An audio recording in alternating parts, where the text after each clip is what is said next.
هنا الزاهد تفاصيل جديدة عن علاقتها بأحمد فهمي، وبتكشف أسرار جديدة وبتقول شهر العسل ده كان شهر في حياتي، ولو أول مرة تشوفوا القناة اشتركوا وفعلوا زر الجرس وخليكم معايا للآخر.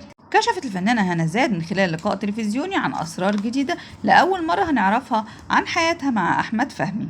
اتكلمت عن شهر العسل وقالت إنه كان أسود شهر في حياتي، لأن كنت فاكرة في الأول إن أنا عندي تسمم. بعد كده وبعد الكشف في سنغافورة وفي المستشفيات هناك قالوا لي إن عندي حصوات على المرارة، ونصحوني إن آكل مسلوق شهر كامل وبعدها أعمل العملية. كمان قالت هنا الزاهد انها بتخاف من احمد فهمي جدا في الكواليس لانه بيبقى متوتر جدا وما بيقبلش باي غلطه، وبتقول ان جمعها بينه وبينها مسلسل الواد سيد الشحات، واللي كان من المسلسلات الجميله جدا بينهم، وكانت الكواليس كلها ضحك وهزار. قالت كمان ان احمد طيب جدا وبيراعيني جدا في التصوير، وكمان بيراعي كل اللي حواليه. أما عن دوره في سفاح الجيزة فكشفت هنا الزاهد وقالت إنه كان بيرجع متوتر ومضغوط جدا، وأنا كنت بقدر ده وكنت عارفة قد إيه الدور صعب نفسيا عليه.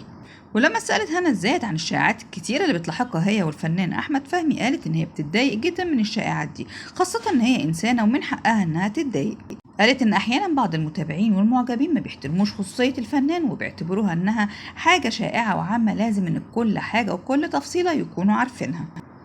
قالت كمان انها احيانا كتير بترد على اللي بيخشوا عندها على حساباتها الرسمية سواء على الانستجرام او الفيس وترد عليهم، وكتير جدا بتتكلم معاهم عشان تفهم هما ليه حطوا تعليق يضايقها كده.